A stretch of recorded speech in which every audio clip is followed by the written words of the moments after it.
अच्छा जी, बिस्मिल्लाहिर्रहमानिर्रहीम। हमने इससे पहले डिस्कस किया बैक्टीरिया में जो डिफरेंट पार्ट्स है, कैप्सूल है, सेल वॉल है, हमने डिस्कस किया। और उसके जो साइटोप्लाज्मिक मेम्ब्रेन है, साइटोप्लाज्म है, उसके जो कंपोनेंट वो डिस्कस किए। Now come to the shape and size of the bacteria. देखिए, नॉर्मली एक एवरेज जो बैक्टीरिया का लेंथ होता है वो 2 to 10 माइक्रोन मीटर होता है, और जो डायमीटर है वो 0.2 से लेके 2 माइक्रोन मीटर तक है। अच्छा, ये बात याद रखिए कि ये हमने पहले भी डिस्कस किया था, पहले जो प्रीवियस वीडियो है, कि जो सबसे स्मॉलेस्ट बैक्टीरिया है वो हमारे पास है माइकोप्लाज्मा। माइकोप्लाज्मा जो है ये हमने पहले भी डिस्कस किया।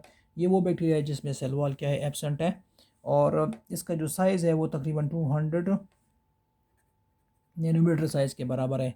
मतलब इसका जो साइज़ है वो एक लार्जेस्ट पॉक्स वायरस के बराबर है। मतलब जो सबसे लार्जेस्ट वायरस है वो पॉक्स वायरस है।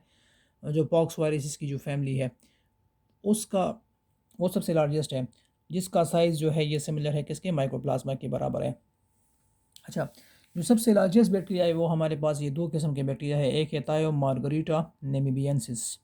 ये थायो मार्गरीटा नेमिबियंसिस ये निम्बिया एक कंट्री है उसके ओशन में ये एग्जिस्ट करता है। और एक है इप्यूलोपीसियम फिशलसोनी। ये एक ऐसा बैक्टीरिया है जो स्टर्जन एक फ़िश है उसके बॉडी के अंदर, उसके स्टमक के मतलब उसके जीआई ट्रैक के अंदर एग्जिस्ट करता है। They are found in the sturgeon fish. तो इसका जो साइज़ है वो 600 से लेके 750 माइक्रोन मीटर तक है। मतलब ये तक अप्रॉक्सीमेटली 0.1 to 0.3 मिलीमीटर तक है। तो ये इतना बड़ा बैक्टीरिया है, इतना बड़ा साइज़ बैक्टीरिया है। तो इसी वजह से ये सबसे लार्जेस्ट बैक्टीरिया कहलाते हैं। अच्छा, इसके अलावा अगर हम बैक्टीरिया के शेप्स की तरफ आ जाएं, तो बैक्टीरिया की जो शेप्स होते हैं अमूमन तौर पर ये 3 शेप्स में एग्जिस्ट करता है। ठीक है, for example, one is actually called as a cocci, the second is called as a bacilli या bacillus, and the third is called as a spirilli या स्पाइरला बैक्टीरियम। ठीक है। अच्छा, कोकाई जो होते हैं ये हमारे पास स्फेरिकल शेप होते हैं या oval shape, they are oval shape. अमूमन तौर पर जो कोकाई होते हैं ये नॉन मोटाइल है, मतलब इसमें फ्लैजेला नहीं होता, इसे पहले हमने डिस्कस किया। तो ये नॉन मोटाइल है, तो इसी वजह से ये हमारे पास स्फेरिकल शेप है। अच्छा, कोकाई में ये खसूसियत है कि इसमें ये कॉलोनीज बनाते हैं। मतलब ये जब डिवीजन के बाद, जब डिवाइड होते हैं ना, तो डिवीजन के बाद ये एक दूसरे के साथ अटैच हो जाते हैं, और ये इस तरह पियर्स के फॉर्म में एग्जिस्ट करते हैं। तो for example these are the two cocci after division, तो इसको कहते हैं डिप्लोकोकाई। ठीक है। इस तरह अगर फॉर एग्जांपल ये इस तरह एक चेन बनाते हैं कोकाई का, तो इस चेन को कहते हैं स्ट्रेप्टोकोकाई। आफ्टर डिवीजन इस तरह चेन होता है। अगर ये हमारे पास इस तरह एक 4 ग्रुप में होते हैं तो इसको कहते हैं टेट्राड। अगर 4 कोकाई आपस में कंबाइन हो जाए तो उसको कहते हैं क्या, टेट्राड। और अगर फॉर एग्जांपल 8 कोकाई आपस में अटैच्ड हो, मतलब इस तरह 3 डायमेंशनल स्ट्रक्चर में अगर हम देख लें, तो 4 फ्रंट पे, 4 इसके बैक पे, तो ये 8 कोकाई का चेन है। तो इसको कहते हैं सार्सिना, मतलब अ चेन ऑफ 8 कोकाई, सार्सिना। ठीक है। और अगर फॉर एग्जांपल ये जो स्ट्रेप्टोकोकाई है, ये हमारे पास इस तरह एक चेन तो है, लेकिन वो चेन जो होता है वो ग्रैप लाइक होता है, अंगूर के दानों की तरह ग्रेप्स लाइक होते हैं। तो फिर इसको कहेंगे स्टेफ्लोकोकाई। ठीक है। तो ये कोकाई के डिफरेंट हमारे पास अरेंजमेंट होती है, ये सब अरेंज होते हैं।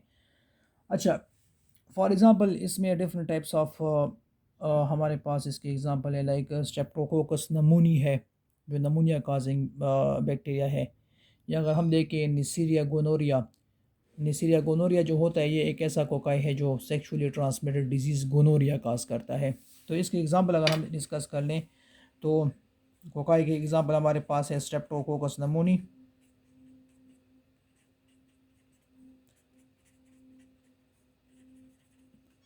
और निसीरिया गोनोरिया वगैरह।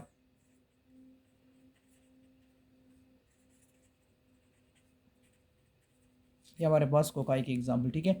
नेक्स्ट पेज पे हम डिस्कस करते हैं स्पाइरलाई और बेसिलाई। तो ये हमारे पास कोकाई हो गया। अच्छा, इसी तरह हमारे पास there are also present the second type is called as a bacilli या बेसिलस। बेसिलाई जो होते हैं ये रॉड शेप होते हैं, लाइक इस तरह रॉड शेप एग्जिस्ट करते हैं रॉड के फॉर्म में। अच्छा, बेसिलाई जो होते हैं ये अमूमन तौर पर सिंगली एग्जिस्ट करते हैं, लेकिन ये भी कंबाइंड फॉर्म में, चेन के फॉर्म में एग्जिस्ट करते हैं। अब देखिए फॉर एग्जांपल अगर हम देखें कि अगर this is one bacillus, this is another bacillus, this is called the diplobacillus, इसको डिप्लोबैसिलाई कहते हैं, ठीक है। इस तरह फिर इसमें चेन भी होता है, इस तरह स्ट्रेट चेन जो होता है, तो इसको कहते हैं स्ट्रेप्टोबैसिलस या स्ट्रेप्टोबैसिलाई, ठीक है। लेकिन ये बात याद रखिए कि बेसिलाई में स्टेप फ्लो नहीं होता है, जिस तरह ग्रेप्स लाइक जो कोकाई हमने डिस्कस किया, there is no step flow.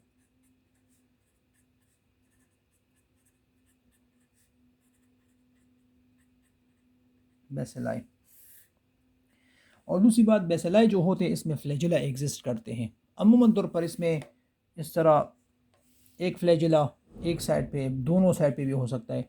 They are flagellated, mean they are motile. For example इसमें अगर हम एग्जांपल डिस्कस कर ले तो इसमें हमारे पास आते हैं ये जो इकोलाई बैक्टीरिया है, इशरीकिया कोलाई, जो हमारे इंटेस्टाइन में नॉर्मली एग्जिस्ट करते हैं, नॉर्मल फ्लोरा है। सूडोमोनास भी है,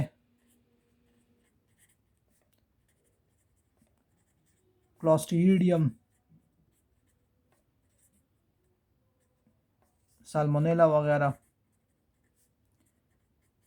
माइकोबैक्टीरियम जिस तरह हमने प्रीवियस वीडियो में डिस्कस किया, जो टीबी कॉज वगैरह करता है, टीबी कॉजिंग है या लेप्रोसी कॉजिंग बैक्टीरिया है। तो ये हमारे पास रॉड शेप बेसिलाई है। इस तरह the third group is actually called as स्पाइरलाई।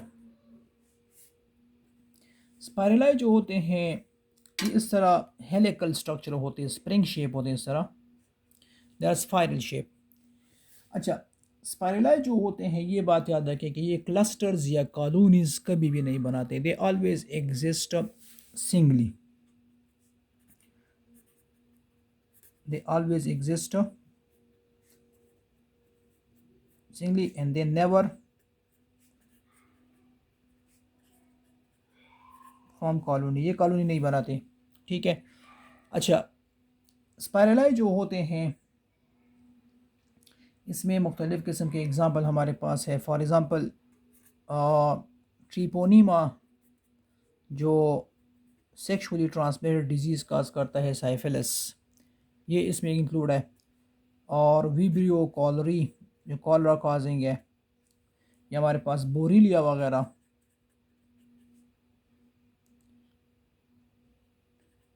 बोरिया बर्डिफॉर्मिस, ये हमने डिस्कस भी किया था प्रीवियस वीडियो में, जो लाइम डिजीज़ काज करते हैं। तो ये हमारे पास स्पाइरलाई होते हैं। अच्छा, तो स्पाइरलाई फिर एक्चुअली अगर हम थोड़ा सा डिटेल से डिस्कस कर ले तो स्पाइरलाई दो फॉर्म में एग्जिस्ट करता है, दो टाइप्स होते हैं उसके। एक को कहते हैं स्पायरोकीट और एक को कहते हैं स्पाइरलम। एक्चुअली एक होता है स्पाइरलम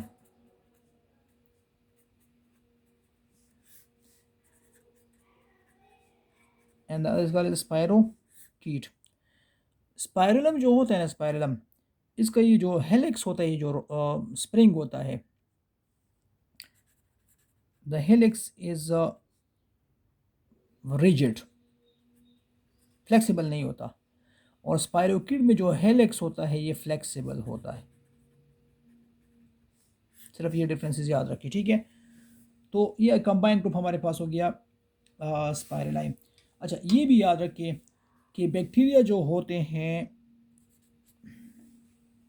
बाज़ बैक्टीरिया हमारे पास उसका कोई उसका शेप्स वेरिएबल होता है, मतलब ना कोकाई होता है ना ही बेसिलाई होता है, कंबाइनली होता है, जिसको कहते हैं कोकोबैसिलस। तो उसको कहते हैं प्लियोमॉर्फिक बैक्टीरिया। मतलब some are pleomorphic mean they are variable in their shapes, ठीक है ना। तो शेप उसका क्या होता है, वेरिएबल होता है। That bacteria is called as a pleomorphic. They are like cocco bacillus. एक साइड से स्फेरिकल होता है, दरमियान से मतलब रॉड शेप होता है। तो बैक्टीरिया में वेरिएबिलिटी भी आती है शेप के लिहाज से, ठीक है। अच्छा, तो ये हमारे पास हो गया बैक्टीरिया में साइज और शेप के लिहाज से। Now come to the endospore formation की तरफ आते हैं कि व्हाट इज एंडोस्पोर और ये क्या चीज़ है, ये किस बैक्टीरिया में बनता है।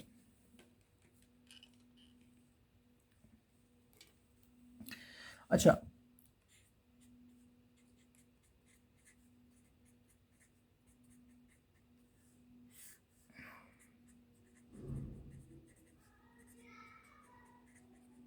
देखिए हमारे पास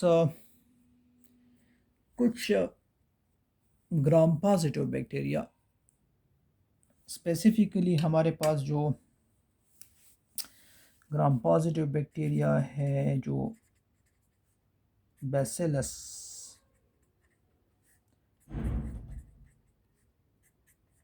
ये जो ग्राम पॉजिटिव बैक्टीरिया होते हैं, ये वाले बैक्टीरिया और बैसिलस, और कुछ gram positive like Clostridium bacteria, ये एक रेजिस्टेंट सब्सटेंस अपने बॉडी के अंदर प्रोड्यूस करते हैं। उस रेजिस्टेंट सब्सटेंस को कहते हैं क्या, they are called as a that resistant structure inside the cell cytoplasm, that is called as a endospore. तो ग्राम पॉजिटिव में हमारे पास बैसिलस आते हैं लाइक एंथ्राक्स बैक्टीरिया और क्लॉस्ट्रीडियम। ये दोनों जो होते हैं, ये स्पेसिफिकली वो कंडीशंस जिसमें न्यूट्रन की जब डिफिशेंसी होती है सराउंडिंग एनवायरनमेंट में, लाइक नाइट्रोजन और कार्बन की, when there is a deficiency of the nitrogen nutrients में, कार्बन वाटर की डिफिशिएंसी आ जाए, या अनफेवरेबल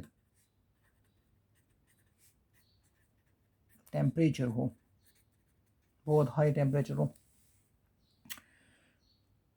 तो ये जो बैक्टीरिया जो होता है वो अपने सेल वॉल के, सॉरी सेल बॉडी के अंदर जो होता है, like this is actually a bacterial cell, ठीक है, ये उसका सेल वॉल है। इसकी साइटोप्लाज्म के अंदर, दिस इज साइटोप्लाज्म, इसके अंदर एक रेजिस्टेंट स्ट्रक्चर बनता है, और उस रेजिस्टेंट स्ट्रक्चर में जो ये स्पोर बनता है उसको एंडोस्पोर कहते हैं। अब इसके जो ये जो रेजिस्टेंट स्ट्रक्चर होता है ना उसके साइटोप्लाज्म के अंदर, तो उसके अंदर उस रेजिस्टेंट स्ट्रक्चर के अंदर डीएनए मॉलिक्यूल होता है, मतलब ये सर्कुलर डीएनए मॉलिक्यूल है। उसके ऊपर फिर उसकी सराउंडिंग में स्मॉल अमाउंट ऑफ साइटोप्लाज्म होता है, then it is covered by a cell membrane, ठीक है। फिर उसके ऊपर पेप्टाइडोग्लाइकेन का लेयर होता है, let's say this is a peptidoglycan, and next a thick layer of a keratin protein या केराटिन सब्सटेंस होता है, जिसको कहते हैं कोट। ये जो स्ट्रक्चर बना, जिसके अंदर आपके पास देखिए it contain a DNA molecule, it contain a small amount of cytoplasm,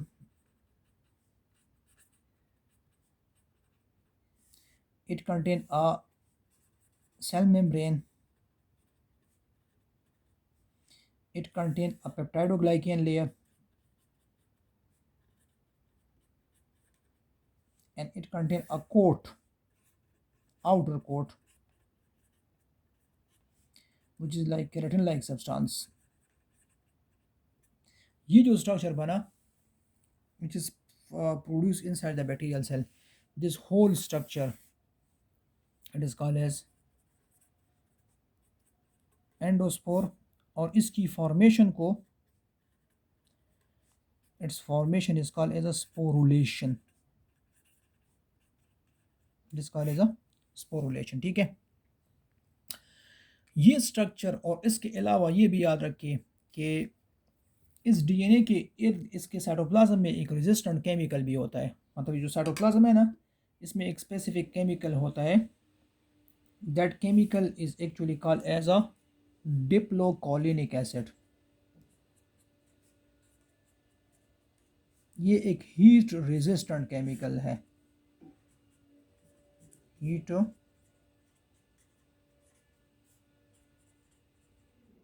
resistant chemical है। ये एंडोस्पोर जो होता है जब कंडीशंस, मतलब ये बैक्टीरिया में उस वक्त बनता है जब बैक्टीरिया को हार्श कंडीशन जो है वो फेस हो।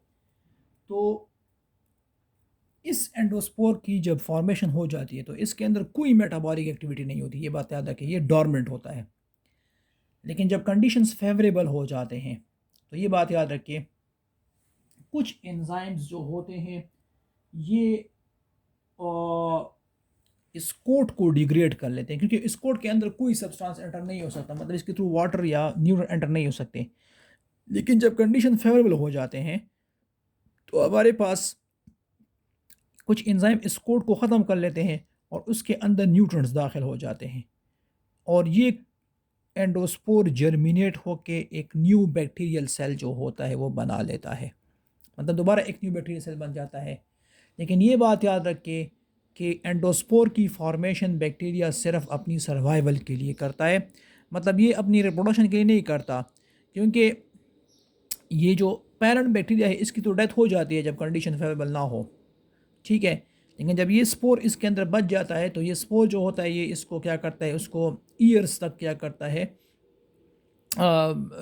मतलब इसको मेंटेन रखता है। लेकिन फिर बाद में जब कंडीशन फेवरेबल हो जाती है तो ड्यूरिंग फेवरेबल कंडीशंस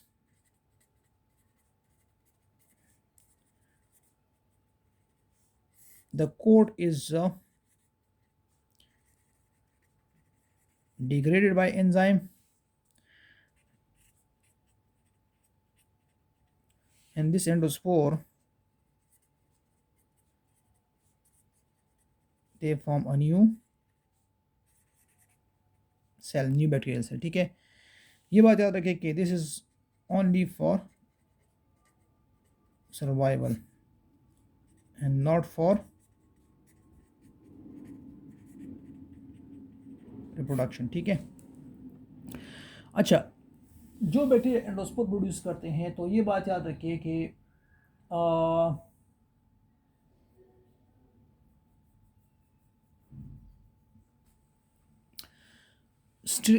आम तौर पर जो स्टेरिलाइजेशन टेक्निक होता है वो एंडोस जो जिसमें हम क्या करते हैं, जो इंस्ट्रूमेंट होते हैं उसको 121 डिग्री सेंटीग्रेड पे 30 मिनट्स तक क्या करते हैं, ऑटोक्लेव में स्टेरिलाइज करते हैं 121 डिग्री सेंटीग्रेड पे 30 मिनट्स के लिए। तो अमूमन तौर पर इस टेम्परेचर पे एंडोस्पोर जो होता है वो ख़त्म नहीं होता। एंडोस्पोर के लिए इथाइलिन ऑक्साइड एक केमिकल है जिसके साथ उस कंपोनेंट को एक्सपोज करना है तकरीबन 18 आवर तक, फिर एंडोस्पोर जो है वो ख़त्म हो जाएगा। तो इसी वजह से ऑटोक्लेव जो होता है वो इतना इफेक्टिव मेथड नहीं है, जिसमें जो बहुत इफेक्टिव मेथड है बैक्टीरिया के ख़िलाफ़, लेकिन एंडोस्पोर को ख़त्म नहीं कर सकता। तो इसलिए एंडोस्पोर जो है इसकी उसको ख़त्म करने के लिए रिमेनिंग सब्सटेंस जो है वो चाहिए, मतलब इथाइलिन ऑक्साइड केमिकल चाहिए। ठीक है, तो this is about the endospore formation. ठीक है, यहाँ तक काफ़ी है इसमें। फिर इंशाल्लाह नेक्स्ट वीडियो में हम फिर रिमेनिंग जो टॉपिक है मूड ऑफ न्यूट्रिशन वो फिर डिस्कस करते हैं।